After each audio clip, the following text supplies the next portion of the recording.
al show del Güero y Latina, a otro episodio, y tenemos el gusto y el placer hoy de tener una conversación con no solo un cliente, pero un amigo que tuvimos el placer y bendición de ayudar a salir de la custodia de inmigración, y pensamos que qué oportunidad sería de darte a todos ustedes escuchando la oportunidad de saber cómo es estar detenido. Sí, yo creo que primero agradecerle muchísimo, obviamente por razones de seguridad no vamos a decir su nombre, vamos a proteger su identidad porque pues continúa en un proceso y queremos ser súper respetuosos y considerados con su situación actual, pero pensábamos, tenemos tantos clientes, tantas personas pasando por esta situación detenidas y también obviamente muchísimos más familiares afuera que están sin, con la angustia y la desesperación de saber que sus familiares están en detención.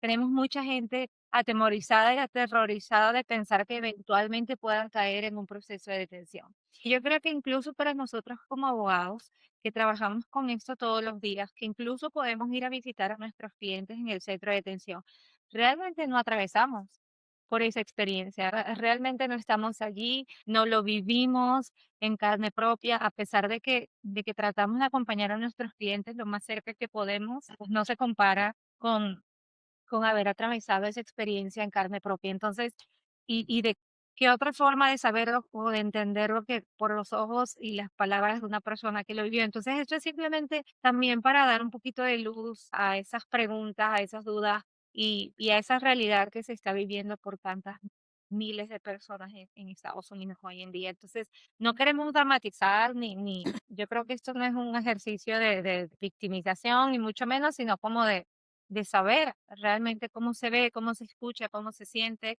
y cómo se atraviesa este proceso desde la experiencia propia de alguien que lo haya vivido. Historias de la vida real. Este, Bueno, sin usar su nombre, vamos, porque es hermano en Cristo, vamos a llamar nada más hermano. So, bienvenido, hermano.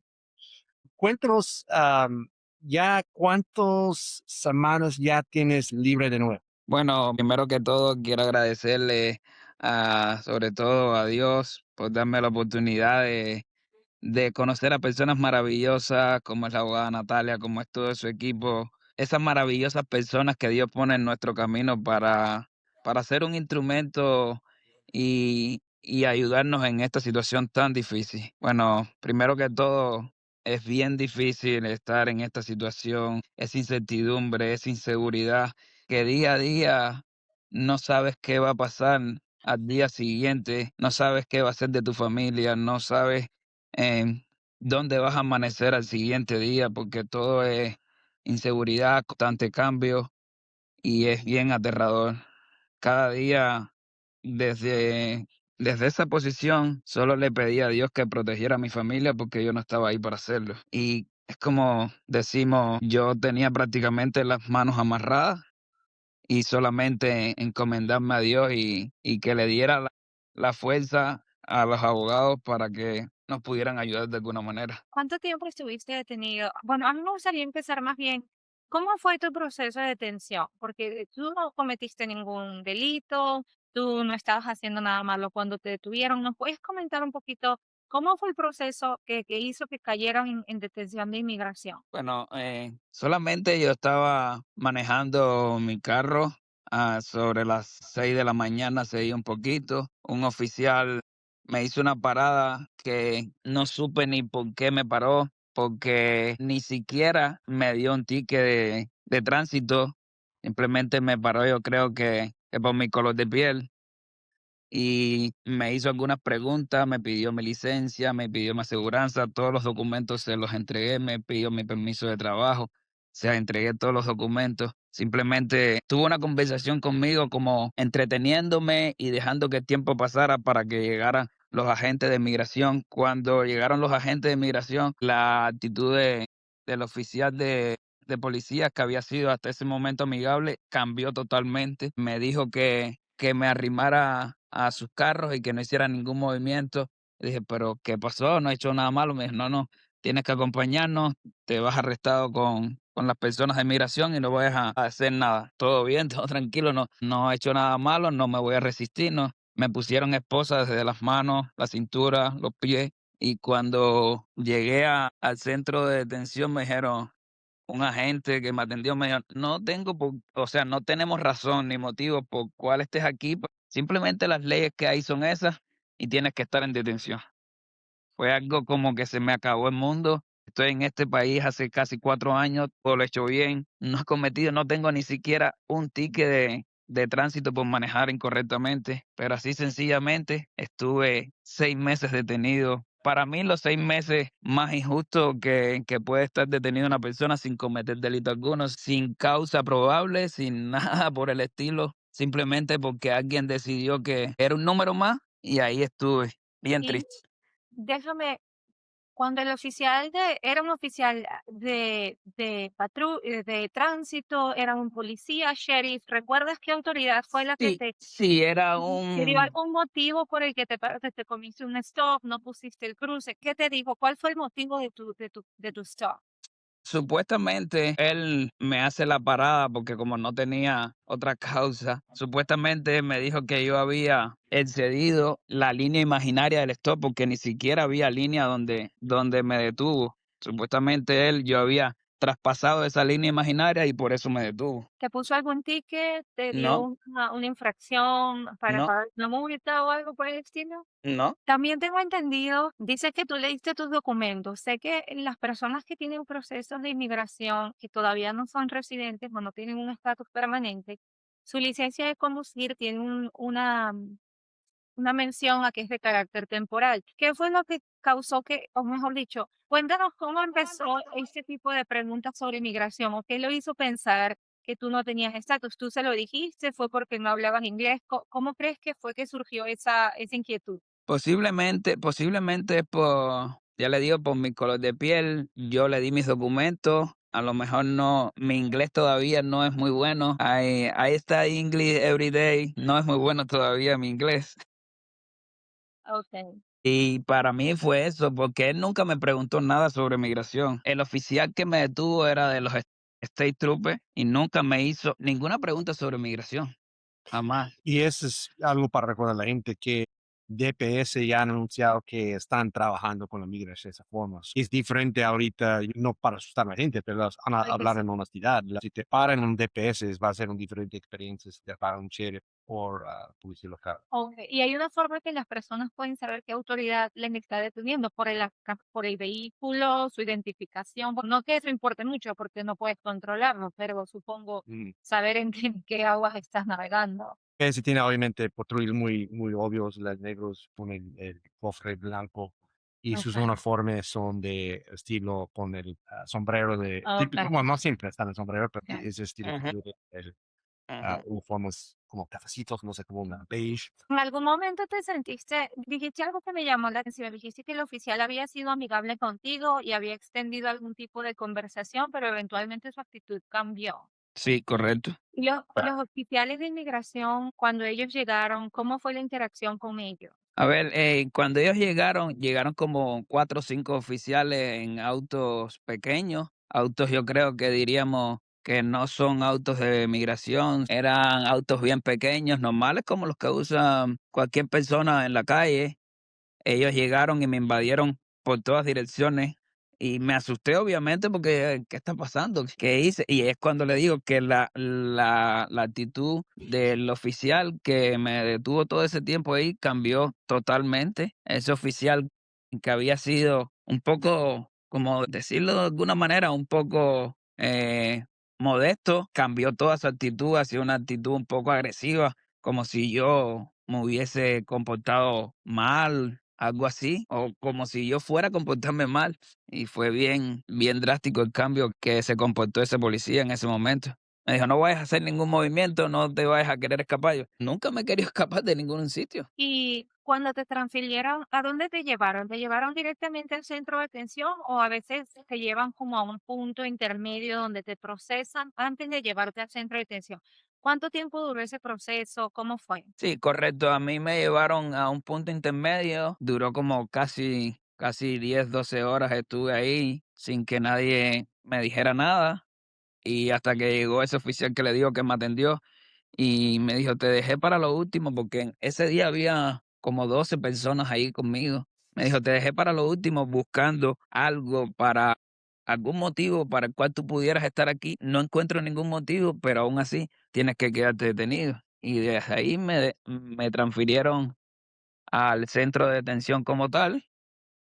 Eso sería por la tarde, tarde-noche, y llegué al centro de detención casi, casi de noche. Y durante ese tiempo pudiste hablar con tu familia. ¿En qué momento te quitaron tu celular y tu comunicación? No, cuando único pude mandarle un mensaje fue cuando ellos me detuvieron, que les supliqué por favor que me dejaran mandar un mensaje porque las personas que se quedaron, o sea, que estaban conmigo, necesitaban saber algo de mí y me dejaron mandar un mensaje, me quitaron el celular y cuando yo dije que necesitaban saber de mí para recoger el carro en que andaba, me empezaron a hacer preguntas.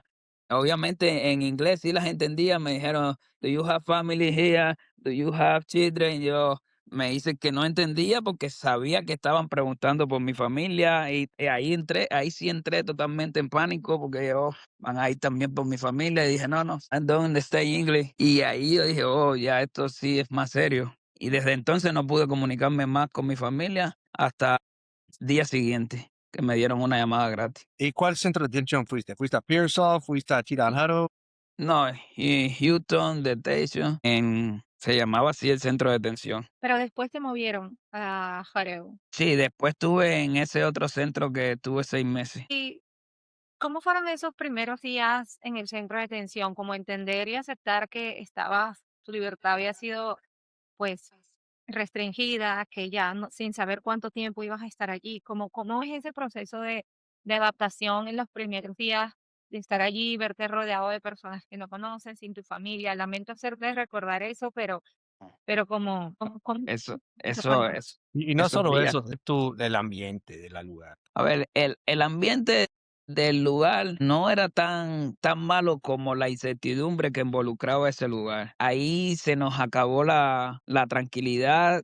Esos días, primeros días, la primera semana, no dormía, no comía, no tenía deseos de bañarme, no tenía deseos de nada. Esos días era una batalla mental para aceptar su nueva realidad, como diríamos de alguna forma, donde nos quitaron lo más preciado que tiene el ser humano, que es la libertad. Es bien fuerte. En esos primeros días disminuí de peso como 6 o 7 libras en 2, 3 días. La comida es bien, bien crítica. Descríbelo, ¿qué tipo de comida? ¿Y cuántas veces al día le sirven Ah, comida? ¿Cómo es la dinámica del alimento allá, verdad? sí, la comida son 3 veces al día, te dan desayuno. El desayuno es bien crítico, digo yo, es bien malo. El almuerzo o lunch es lo mejorcito que te dan. Y la cena son 3 veces al día. La comida es bien poquito, no siempre está bien elaborada, no siempre está con todas las condiciones de higiene necesarias. Se lo digo desde el punto de vista porque también trabajé en la cocina, tuve que irme a trabajar en la cocina para poder sobrevivir, para poder, aunque sea, aquí me voy a morir, aquí con este poquito de comida que me dan, no la voy a poder hacer. Tengo que buscar una opción para al menos poder comer un poquito más, aunque esté mala, pero poder comer un poquito más y tener fuerza para resistir por mi familia que está de afuera esperándome. Pero la comida sí es bien, bien, bien, bien pésima, ¿Qué nos puedes pésima la incluir un comida. desayuno? A ver, No a sé. ver, por la mañana te daban un poquito de avena y un poquito de leche en polvo, listo, un pedacito de pan bien pequeñito, eso es todo. Eso era diario, diario, y a las personas que no les gusta la avena como a mí no desayunábamos, yo no desayunaba, que eso tiene un aspecto como bien feo, diríamos a nuestro lenguaje como tipo un vómito, es algo que tiene un aspecto bien feo. En el almuerzo a veces daban arroz con arroz, daban unos perros calientes que estaban bien feos con un sabor. Yo le digo desde mi experiencia que lo que se cocinaba ahí era lo más barato del mercado, lo que ya nadie, quiero pensar que ya nadie lo compra y ahí lo mandan. Muchas de las mercancías que llegaban allí llegaban con tiempo de caducidad, límite, y así mismo decían, bueno, eso es lo que hay que cocinar porque es lo que hay. Eso, ya le digo, es bien, bien difícil. A veces cuando la comida no alcanzaba, le echaban un poco de agua a lo que ya estaba cocinado, agua sin así, échale agua que tiene que alcanzar. Es bien duro. A veces hacían un poco de comida de más y nos decían, no pueden echar mucho, a nosotros que estábamos sirviendo la comida, no pueden echar mucho, y la comida que sobraba se botaba, que era lo que más me entristeció a mí a la hora de trabajar ahí en la cocina, que viendo que personas pasaban hambre, la comida que días que se hacía un poco más, preferían botarla antes de dársela a las personas. Es que eso es inhumano, botar comida sabiendo que hay personas que tienen hambre. Eso para mí es lo más doloroso que viví ahí adentro. ¿Viste gente enfermando por la comida o teniendo problemas? Obviamente hay gente que puede ser. ¿Tú crees que fue suficiente, como se dice, nutritivo, nutrición para la persona normal? A ver, la cantidad de comida y la variedad que te daban, es posible que te permitiera sobrevivir. De hecho, mucho tenemos que hacerlo, sobrevivir con lo poquito que tenemos, aunque yo vengo de un sitio que estamos adaptados a sobrevivir con lo poquito que podemos conseguir. Eso es una de las cosas que en nuestro país es bien difícil. Mira, Pero no creo que sea suficiente para que una persona se sienta segura alimentariamente, no es suficiente. Sí es suficiente para sobrevivir, para que uno no se muera, pero sí muchas personas se enfermaron, muchas personas a veces le echaban picante a la comida y muchas personas no comían ese día porque eran alérgicos al picante y no les importaba, sencillamente el menú decía "Today is spicy food" y así le echaban picante, y muchas de las personas, porque vienen de muchos países, no comen picante y ese día sencillamente no comían. y descríbenos, yo he escuchado historias o viste reportes sobre la condición, no sé si dice sanitario, fue condición, viste cosas de nivel de sociedad, puede afectar la salud de uno. Cuéntanos un poquito de eso. A ver, allí en ese centro de detención, el nivel de limpieza no era tan malo porque nosotros mismos éramos los mismos que nos obligaban a limpiar.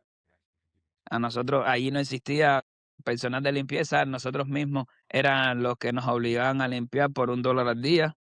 Y a veces no sé si es que el ser humano, el sentido de sobrevivencia, yo mismo a veces decía, bueno, tengo que limpiar porque aquí estoy viviendo. Y si no limpio, las condiciones de limpieza van a empeorar. Entonces, nosotros mismos somos los que vamos a vivir dentro de la mugre, dentro de churre. Y a veces no sé si era la conciencia misma que te decía, no, aunque sea bien duro, tienes que hacerlo para aunque sea tener un poquito más de higiene en el sitio donde estábamos. ¿Y cómo se distribuyen los espacios? No es una celda para personas, son celdas compartidas, ¿cuántos baños? ¿Cómo les permiten acceder a bañarse, a la privacidad para sus necesidades y todo eso? ¿Cómo es eso en un centro de detención de inmigración? Bueno, en el centro de detención, allí había un baño para 2 personas, las sedes eran compartidas, éramos 2 personas, compartíamos la misma sede, el mismo baño. La privacidad era en el cuarto, tenía que salir uno del cuarto para el otro poder hacer las necesidades. Las duchas eran compartidas para todos, eran 6 duchas para 60 personas. Te daban, 4 de la tarde hasta las 7 de la tarde para poderte bañar las 60 personas.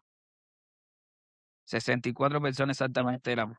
Era difícil como coordinar eso con todos o sea, ¿qué reglas nacen, supongo, dentro del centro de detención, aunque no estén establecidas por las autoridades? ¿Cómo la gente llega a un acuerdo no hablado, supongo, de cómo convivir en esa circunstancia? Sí, es bien duro, aunque la mayoría de las personas que habíamos ahí éramos latinos, algún quizás de otro país de Asia, de África, los menos, pero la mayoría éramos latinos, y nos poníamos de acuerdo, había un solo micro, que era sí me acuerdo que había un solo micro para hacer la comida que te vendían ahí, porque ya le digo, la comida era bien poquita, para sobrevivir quizás alcanzaba, pero era bien poquita y las personas hacían, eh, algún que otro alimento, pero había un solo micro para 64 personas. Entonces ya usted se imagina el corretaje que se armaba, las filas eran a veces, tenías que desde las 6 de la tarde que regresabas del comedor, hacer fila para poder cocinar un alimento extra que tuviera. Y era ¿Tienen bien, una tienda de commissary? Yo sé que en la penitenciaría y las cárceles a veces tienen como tiendas.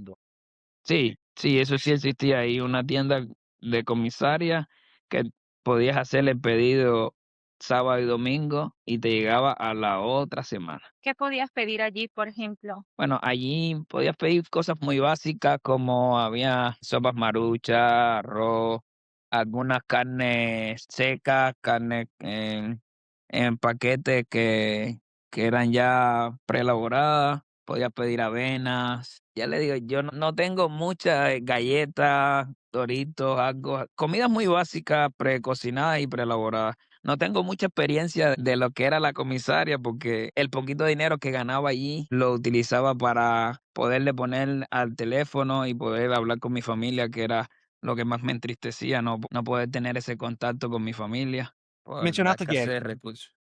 Mencionaste que veo muchos latinos, imagino que estamos en Texas o eso creo que esperamos eso, pero dijiste que también hay otra gente de otros países. ¿Qué porcentaje de gente que no eran latinos? ¿Qué hacían ellos? Porque imagino que la gran mayoría de gente hablando en español o mezcla inglés, pero ellos que no hablan español, ¿cómo adaptaron ellos? ¿Ellos tuvieron sus propios grupitos? ¿Cómo pasó? Oh, sí, sí, sí, habían personas de Siria que tenían sus propios grupos, se apartaban para conversar ellos porque no hablaban ni inglés ni español, hablaban sirio. Habían personas de Nepal que tenían su propio grupo, habían personas de África, habían personas de China o de Asia, porque como no se reunían mucho con nosotros, no hablaban ni español ni inglés, tampoco podíamos saber bien de dónde eran, pero sí eran asiáticos, de qué otros países, Y habían personas. los canadienses intentaron poner gente con su mismo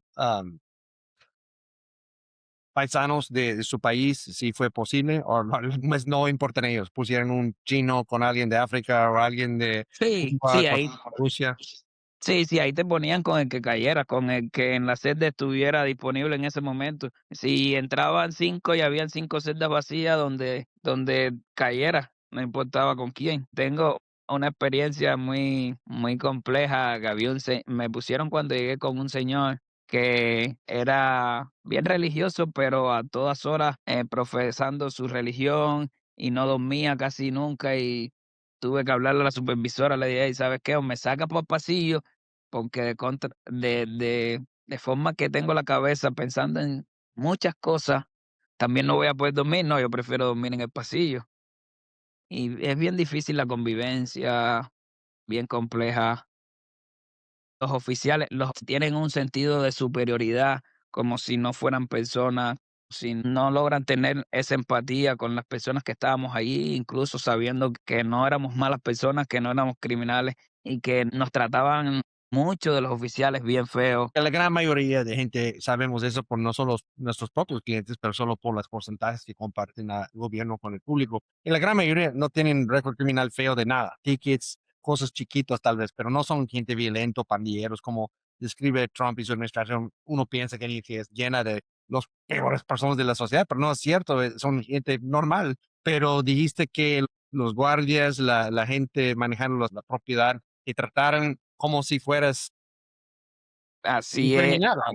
Así es, los guardias nos trataban como si fuéramos lo peor. A veces, porque no sé si el ser humano piensa que nunca va a estar de un lado y piensa que es superior por tan solo hablar inglés o por tan solo haber nacido en este país. Y sí nos trataban bien feo, sí nos trataban bien feo. Y la mayoría yo no conocí en todas las personas que pasaron por esos 6 meses entrando y saliendo personas, no conocí de tantas personas que habían ahí, habían como 500 y tantas personas. No conocí una persona con un récord criminal feo que era un asesino, que fuera un criminal o que fuera un violador. Eso no lo conocí ahí. Todo lo contrario, conocí gente que trabajaban en la construcción, personas que trabajaban en los campos, personas que trabajaban en las carreteras, personas que hacían cualquier tipo de trabajo y solamente lo que hacían era ganarse honestamente la vida. Personas que llevaban aquí 20, 30, 40 años haciéndolo todo bien, personas que tenían sus propiedades, su familia, su mundo creado y de buenas a primeras, todos esos años dejaron de importar, todos esos años dejaron de ser funcional para el gobierno y simplemente decidieron que eso no valía de nada. 20, 30 años portándose bien, que no tenían como yo. Yo decía, bueno, yo llevo 4 años casi portándome bien. Esta persona que lleva 20 años, 30 años en este país, ayudando a levantar este país, que eso no le importa a nadie, es bien duro. Yo decía, ¿qué quedará para mí? ¿Qué quedará para mí que lo que llevo tratando de darle un futuro mejor a mi familia son 4 años en este país? Esas personas llevan 20, 30, hasta un señor que llevaba 40 años estaba allá que yo no sé cómo ni de qué manera pudiera ser una amenaza para el país. Persona que tenía más de 80 años, Wow. que casi no podía caminar, había que ayudarlo a llevarlo al baño, había que ayudarlo a lo que es, trasladarlo al comedor. A veces a mí me daba un sentimiento y yo le decía a las misas que nos cuidaban: "¿Creen que le puedo traer la comida para que él no vaya hasta el comedor?". "No, no se puede, él tiene que ir". ¿No ves que casi no puede caminar? "No, no, él tiene que ir. Si el médico no dice que no puede, tiene que ir". ¿Hasta dónde está la humanidad? Tan falta de empatía, tan falta de consideración con las personas. Yo decía: "Dios, lo único que le pido es que Dios no sea tan severo con ustedes a la hora de juicio final, porque se están portando bien mal con las personas por nada".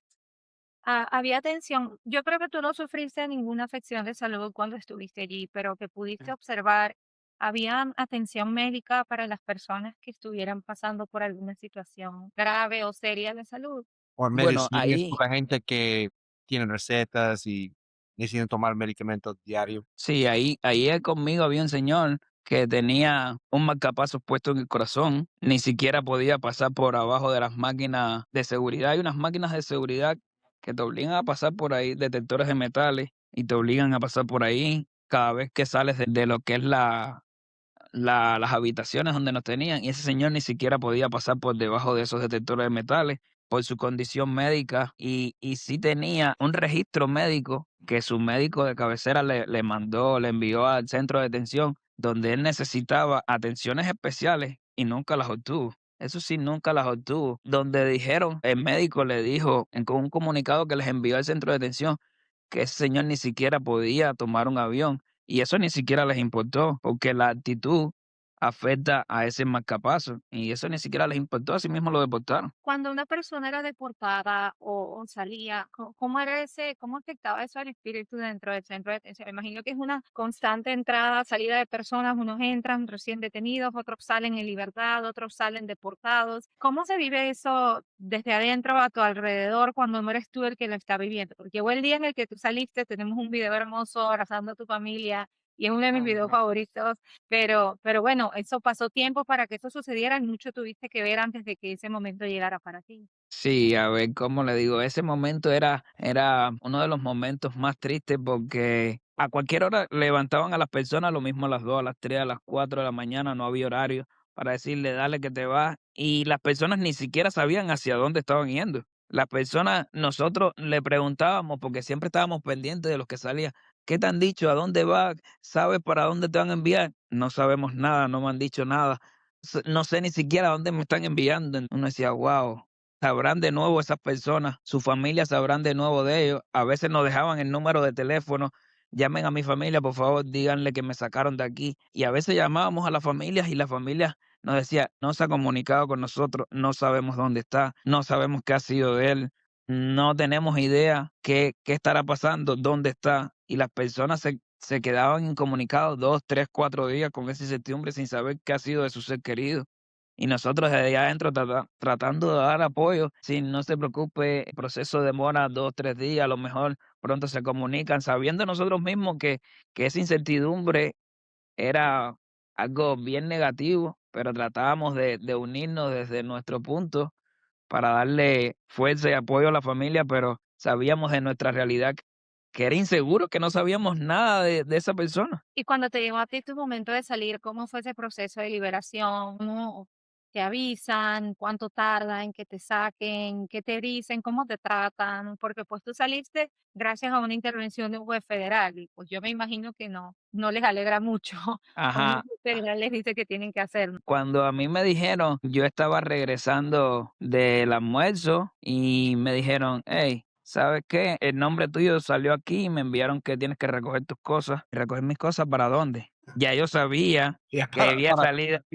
Sí, oye, sí, yo dije, ya yo sabía porque usted me había mandado la notificación, pero no, ese día era domingo, qué cosa más rara, yo dije, y al otro día era feriado, yo dije, no, no va a ser, no, no, me están llevando a otro lado para no darme la libertad, yo sé, y dije, ¿para dónde me voy? Me dijeron, no, no sabemos para dónde te vas, simplemente que recojas tus cosas, y mis compañeros me dijeron, ¿qué está pasando? Y yo dije, no sé, solamente me dijeron que recogiera mis cosas y saliera, Fíjate, y disculpa que te interrumpa, esa es una anécdota interesante de este caso, porque su audiencia final se estaba acercando y el juez federal no nos daba la orden.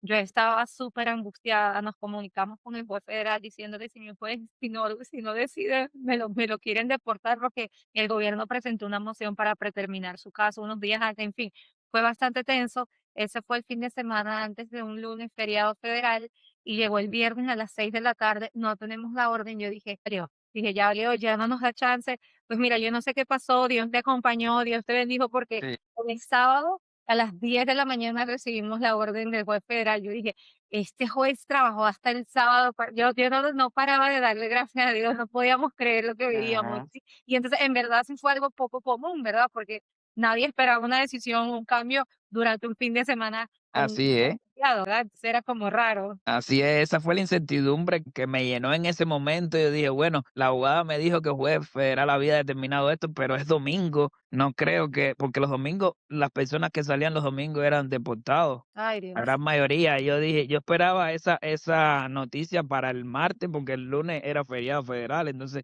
yo dije, "Oh, me están haciendo alguna trampa, me están cambiando de lugar, me están llevando a otro lado para que no me encuentren".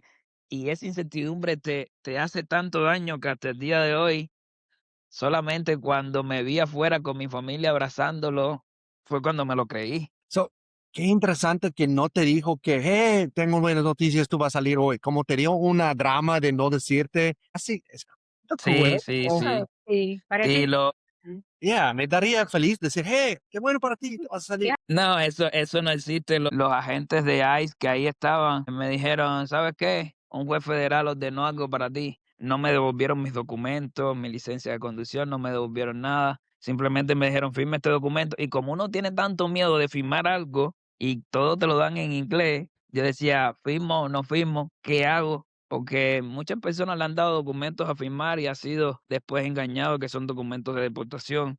Y como es un agente de migración quien te está dando ese documento, uno tiene total temor. Entonces ahí yo dije, bueno, ahí me encomendé a Dios y dije, Dios mío, que sea lo que usted decida para mí. Nada, cuando me dieron la ropa, que vi que me sacaron por la salida de donde entran las personas a la visita, yo dije, Dios mío, sí está sucediendo, en realidad sí. Sí, sí creo que voy a abrazar a mi familia, sí creo que ay, hasta este momento es bien emocionante, que es lo mejor que me ha podido pasar desde que llegué a este país. I'm not crying, you're fine. Y yo voy a decir algo más, yo creo que el Señor cerró mi corazón también, porque ha sido un cliente paciente, respetuoso, colaborador con su caso, y es un placer trabajar con personas como él y como su familia, que por sobre todas las cosas aprecian y valoran el trabajo que hacen. Entonces, este es un momento como que un complete circle, ¿verdad? Y bueno, seguimos peleando en su caso todavía, pero Hermano, ¿qué fue la parte más cruel para ti en todo este aventura? No quiero llamar aventura, odisea, pesadilla. odisea. ¿Qué Ajá. experimentaste? O ¿Qué experiencia viviste? Yo también iba a hacer esa pregunta desde el punto. Yo sé que es difícil a veces recordar estas cosas negativas, pero después lo vamos a curar con otra pregunta.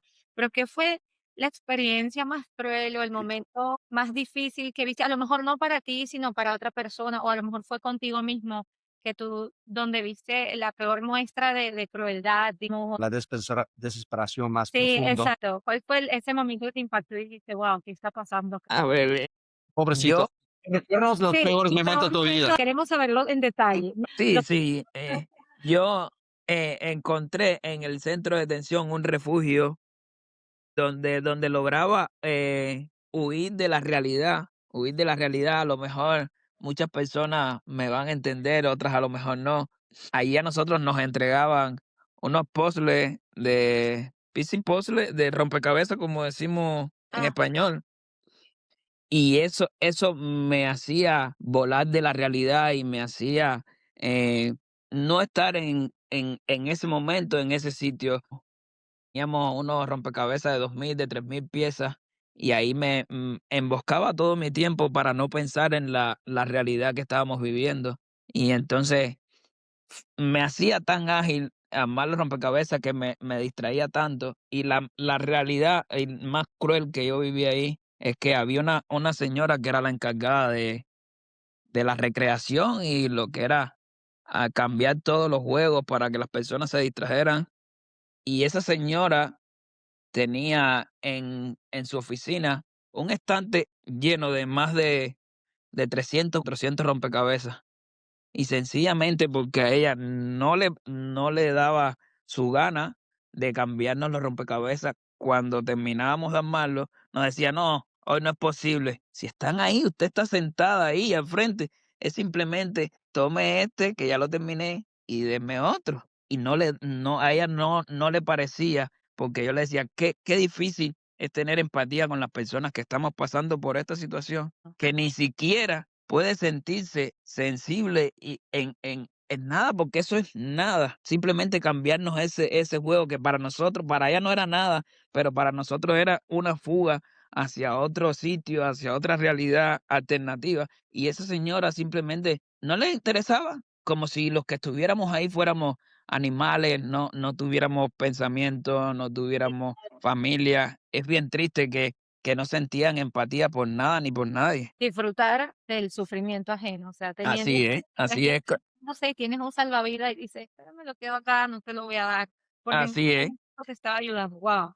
Así es, yo le decía: "Usted sabe, para usted a lo mejor no es, o sea, no significa nada para usted, pero salir en 1, 2, 3 horas de esta cruel realidad que estamos viviendo, y usted tiene la posibilidad de ofrecernos ese salvavidas, ese viaje hacia otro sitio, y porque a usted simplemente no le da la gana, disfruta de nuestro sufrimiento". Decía: "Bien cruel que son las personas acá". A la otro lado de moneda, había un momento de cariño o de Humanidad, amor, humanidad. humanidad que viste, probablemente no de los guardias, pero Tal vez, tal vez de sí. los compañeros de Sí, celdas. sí, mira, como mismo te digo esta anécdota, te digo también que habían dos guardias, 2 señoras que eran bien empáticas con nosotros, bien humanas. A veces nos decían, cuando nosotros le metíamos un criterio, nos decían: "Yo no entiendo por qué se portan así, todos somos seres humanos". Esa persona me daba un aliento, me daba como si fuera una confianza de que todo no estaba perdido. Ella me decía: "No te preocupes, pronto esto va a acabar. Te tengo puesto a ti y a tu familia en una oración. Dios te va a ayudar, solo échale ganas". Y yo decía: es como usted dice, es la otra parte de la moneda. Yo decía: "Caballero, qué diferencia a esta persona a las otras personas". Lógico, eran los menos, era esa persona y otra más. Y al final, yo lo único que le pedí a Dios, que cuando me fuera a ir de ahí, ya fuera para donde fuese, que me dejara despedirme de ella. Y cuando me dieron la libertad, ni siquiera los otros guardias me dejaron despedirme de ella. ¿Cómo se llamaban ellos? ¿Cómo se llaman ellos? ¿Te acuerdas su nombre? No todos completos, pero primero. No, ahí no sabemos los nombres, solamente eran los apellidos. Era la Miss Rodríguez, le decíamos, o sea, el apellido era Rodríguez. Una persona muy humana, eso sí, era una persona religiosa, pero que profesaba su religión en acción, profesaba Amén. su religión haciendo cosas buenas. A veces ella misma intercedía por nosotros en que: "Hey, ¿sabes qué? A este muchacho le necesita ir al médico, necesita ir al corte de pelo. No, no te preocupes, necesita ir a la visita". Y nos ayudó mucho, esa señora nos ayudó mucho. Yo solo quiero pedirle a Dios que donde quiera que esté, que la ayude, que la acompañe, que la cuide.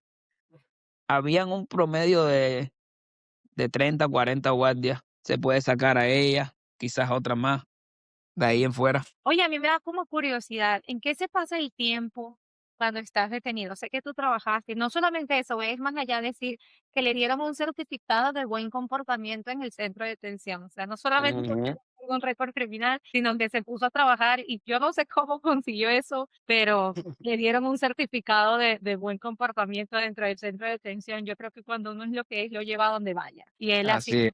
lo de eso, pero Pero ¿en qué se pasa el tiempo? Fue porque les voy a contar otra cosa. Sale una noticia de migración, ¿verdad? La decisión de Bueno Nostro sale y los primeros que llaman para saber son mis clientes detenidos. Los primeros Ajá. son de la cárcel. Ya escuchamos, salió esta decisión, volvieron la fianza. ¿Cuándo vamos a...?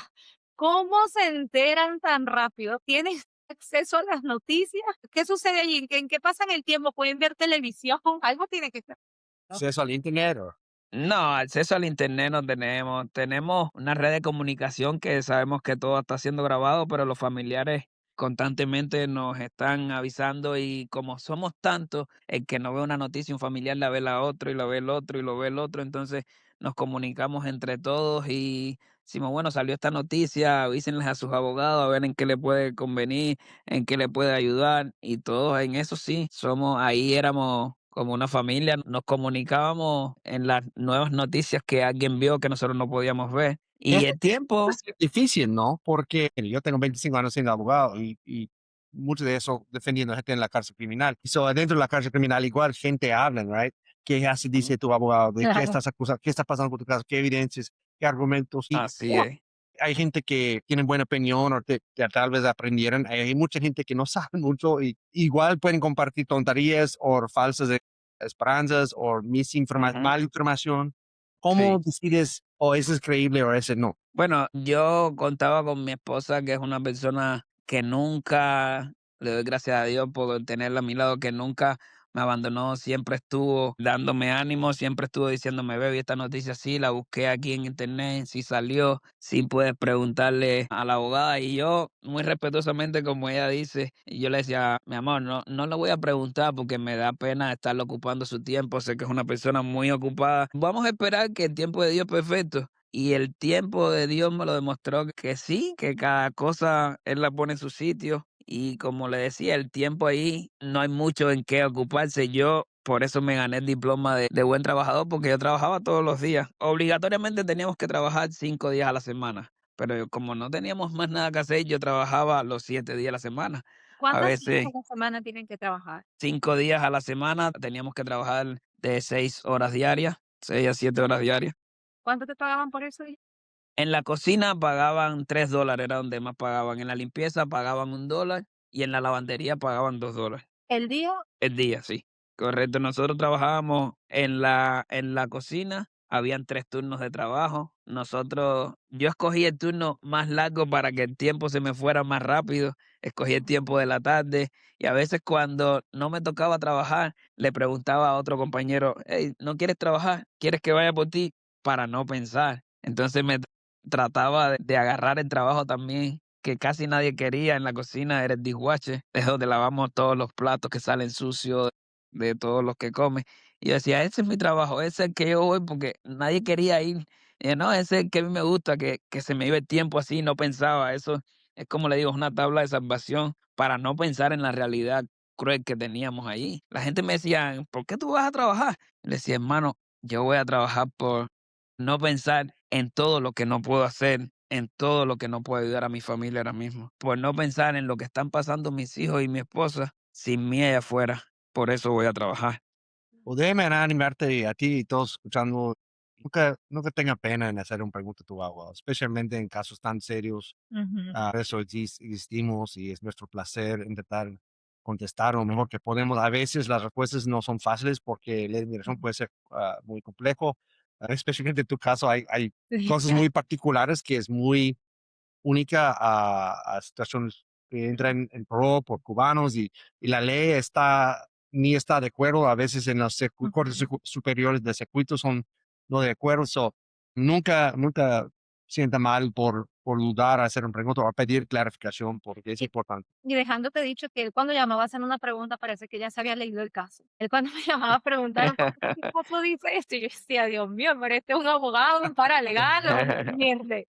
Sí, de verdad, no me canso de decirlo, ha sido un placer trabajar con él porque de paso bien entendido y bien informado de su caso. Él todavía me sigue mandando: "Abogada, ¿qué vamos a hacer con esto?". Entonces, pero es verdad, aquí estamos para ayudar, para servir y es complejo, no es fácil, pero la idea es seguir trabajando. Bueno, muchas preguntas más que te pudiera hacer. Gracias por compartir esta experiencia desde adentro, cómo la viviste, a visualizar cómo es ese proceso doloroso, pero pues agradecidos que te mantuviste firme, con fe y con esperanza y que, bueno, Dios respondió y que ya estás con tu familia. Yo no sé si tú tienes más preguntas. Oye, este es un podcast que hacemos por una intersección de cosas que nos importan a nosotros, la ley, inmigración, liderazgo y unas, los otros áreas es fe. Una pregunta que yo tengo, nunca hemos tú y yo platicado de tu fe o de creencias. ¿Qué aprendiste o cómo te afectó esta experiencia? ¿Tienes un fe en un Dios? ¿Tienes un fe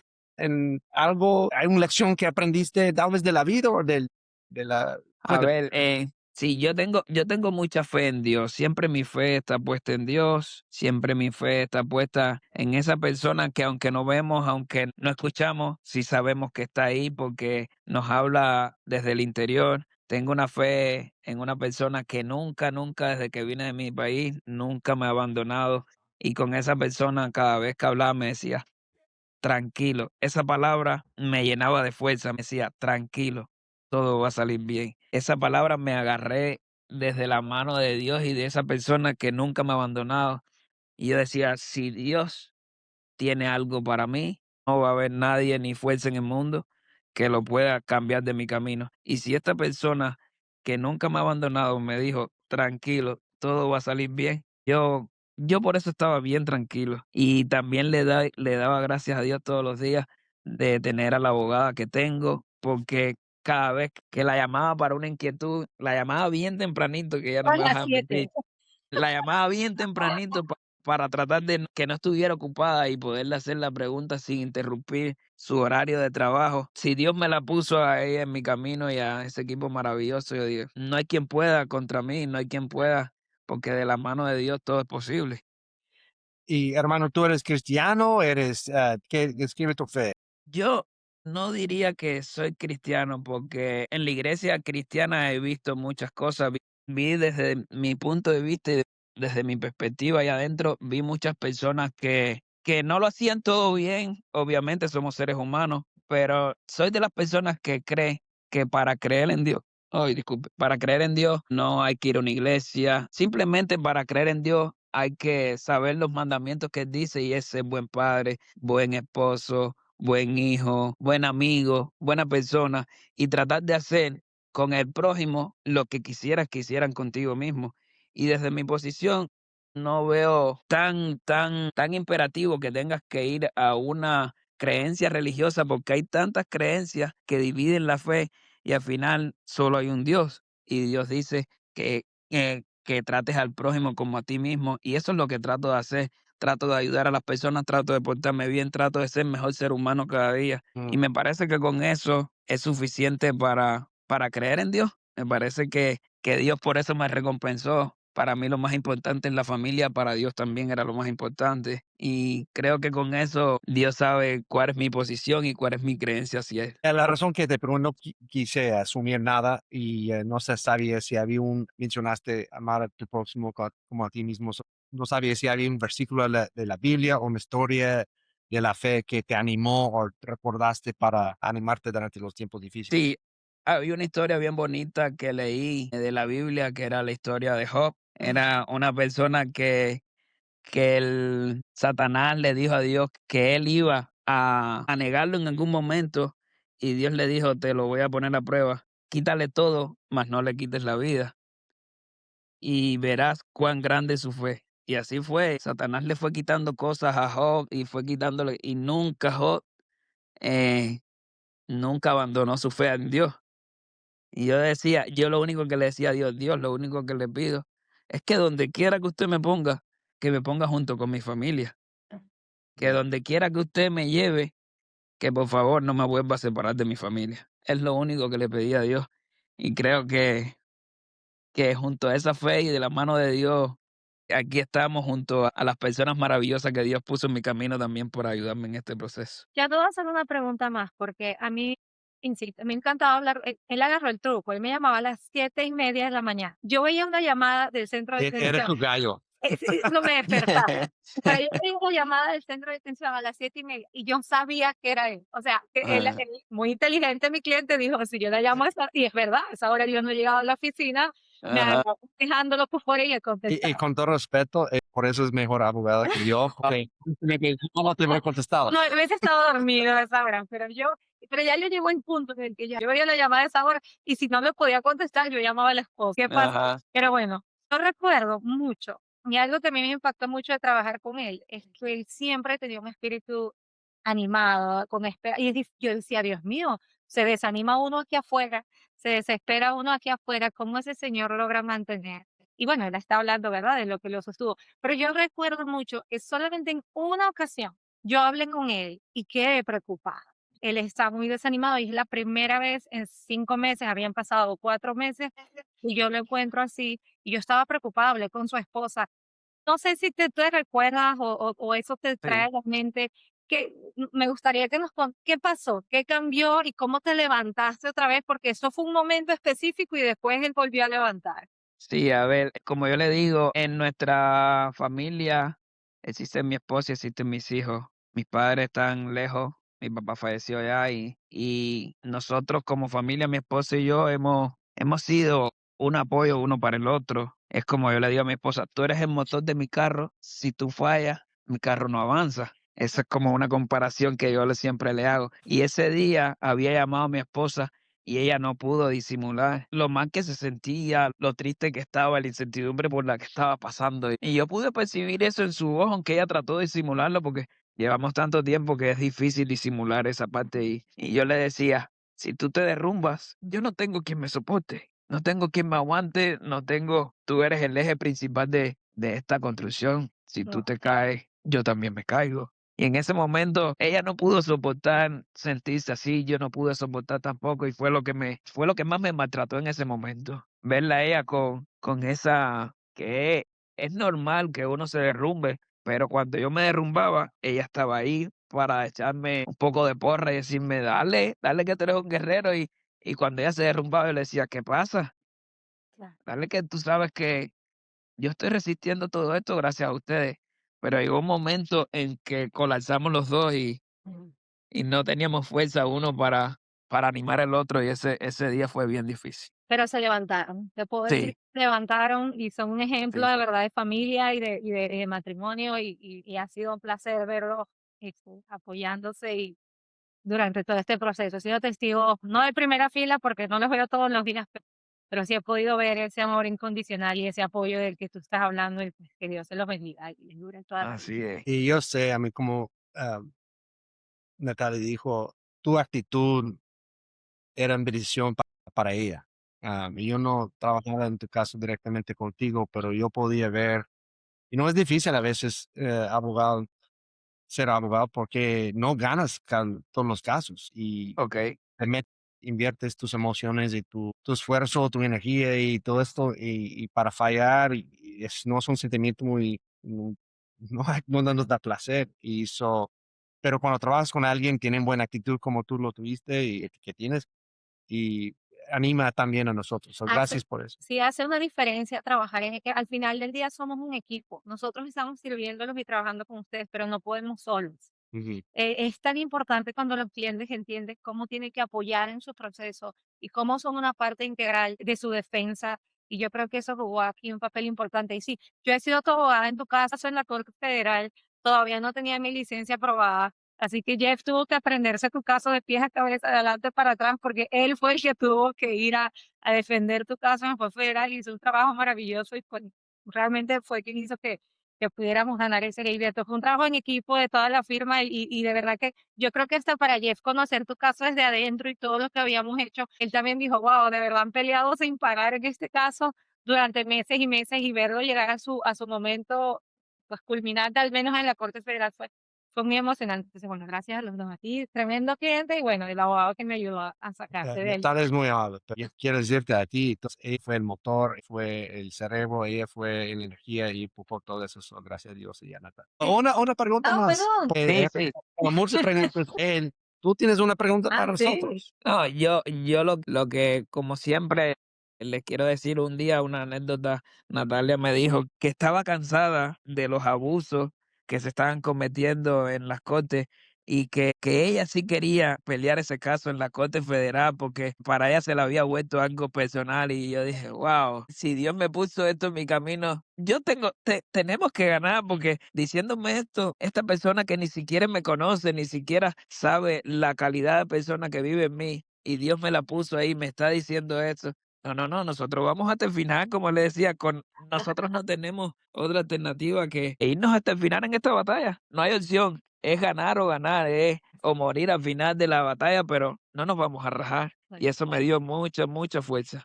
Gracias por la verdad que sí fue el primer caso que empleamos, pero muchas gracias. Pero si tienes alguna pregunta para nosotros, bueno, obvio no sobre tu caso, pero algo que quieras saber, si no, yo creo que ya fue. Vamos. No, lo que tengo para ustedes es puro agradecimiento. Por eso cuando me escribió le dije, yo estoy a su disposición. Yo sé que usted ha sido un instrumento que Dios puso en mi camino para salir adelante, entonces, ¿cómo no los voy a apoyar? ¿Cómo no voy a estar a su entera disposición donde quiera que esté en el país? Yo no fui porque usted me dijo, no, me da pena decirte que vengas, que estás lejos. No, yo estoy a su disposición. Yo hablo con la persona que tenga que hablar y voy donde usted está, porque en mí vive una persona sobre todo agradecida, sobre todo una persona que quiere saber que el esfuerzo que ustedes están haciendo está siendo gratificado por mi persona, por mi familia, está siendo agradecido de por vida. No sé si un día se acuerda que yo le dije, ya usted no es mi abogado, usted ahora es parte de mi familia. Y así la consideramos mi esposa y yo, parte de nuestra familia, parte de esa persona que puso su granito de arena para que esto sucediera. Eso no va a cambiar, eso no va a dejar de ser, aunque ganemos el caso mañana, aunque pase 2, 5, 10 años, usted va a estar siempre dentro de nuestros corazones de por vida, aunque no lo ganemos. Sabemos que usted está haciendo su mejor esfuerzo y no siempre depende todo de usted, pero aunque pase lo que Dios decida que vaya a pasar, usted va a estar siempre en nuestros corazones por todo ese apoyo que nos ha brindado. Qué palabras bonitas. ¿Qué podemos hacer? Y vamos a dejarte con la última palabra de dar consejos a los que están detenidos o a sus familias en este proceso que te encuentres. ¿Qué te dirías a ellos? ¿Quién mejor que usted, señor? Adelante. Bueno, ellos les daría el consejo que siempre nos dábamos allí cuando estábamos dentro del centro de detención, nos decíamos, cada caso es diferente, pero cada quien tiene que echarle ganas, que no se rindan, por favor, que le echen ganas y que no dejen que nada ni nadie les quite la fuerza de pelear por lo que quieren. Que no dejen que esas personas que están ahí con la razón de abatirnos, con la razón de quitarnos los deseos de luchar por nuestra familia, que no se dejen, que peleen hasta que ya de sus propias fuerzas no quede nada, que Dios sea el único que les pueda decir, sabes que ya no puedes seguir peleando. Me You know, encanta. hay historias en la Biblia, sé, de José o Daniel o de apóstol Pablo, donde gente detenido injustamente se encuentran por mentira, acusación falsa o por gobiernos crueles. ah, y Dios puede usar a estas personas, aún en estos lugares, en lugares feos y en la injusticia hay chances. So, no pierdes tampoco fe o confianza, hay una oportunidad en eso. No debe ser así, pero a veces encontramos estas situaciones y tenemos una oportunidad. Bueno, y yo Así es. creo que lo más difícil a veces de entender cuando queremos tener una relación cercana con Dios es que Dios no nos promete una vida sin problemas, sin retos, sin Right. dificultades, pero sí nos promete que Así, va a estar allí con así nosotros es.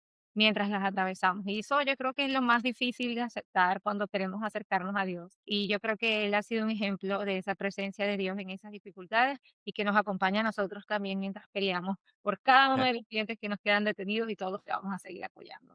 Y Así el poder es. de amar una persona, no imagino la historia, nunca voy a olvidar esta historia que contó sobre la persona que no quiso dar los Oh, juegos de romper, me porque rompió. un poquito Un esfuerzo de gesto. nada puede animar a alguien y que Así es. podemos amar gente. Y qué Eso bendición fue lo que más la me golpeó. considera. Perdón, perdón, disculpe. Sí, eso fue lo que más me golpeó ahí, que yo decía, pero ¿cómo es posible que, como usted dice, con un poquito de esfuerzo, ni siquiera esfuerzo, porque esa persona estaba sentada en su oficina No. y nosotros éramos los que cambiábamos y nos decía, no, agarra uno y llévatelo. Y sencillamente no decir esas palabras, agarra uno y llévatelo, nos negaba ese momento de volar hacia otro sitio. Eso para mí fue una de las peores crueldades que yo viví ahí. Y pues que eso nos sirva para recordar que cuando estemos en una posición en la que tenemos la posibilidad de dar un gesto de bondad, de gracia o de apoyo, no perdamos esa Ya. oportunidad y lo hagamos porque usted personalmente sabe lo que se siente cuando no, y todos lo hemos vivido, así que aprovechar esas oportunidades. Ya es una decisión diaria que cada uno de Ujú. nosotros tenemos para ser un luz en este mundo, un fuente de oscuridad. Gracias por ser un luz, hermano. Gracias por compartir tus historias y que Dios te bendiga y tu familia también y nos veremos pronto. Gracias por tu confianza. Ok, Bye. ok, cuídense mucho, bendiciones a ustedes y que su familia y ustedes todos estén bien. Que Amén. Dios los bendiga. Gracias. Bye bye. Bye. Que descanses.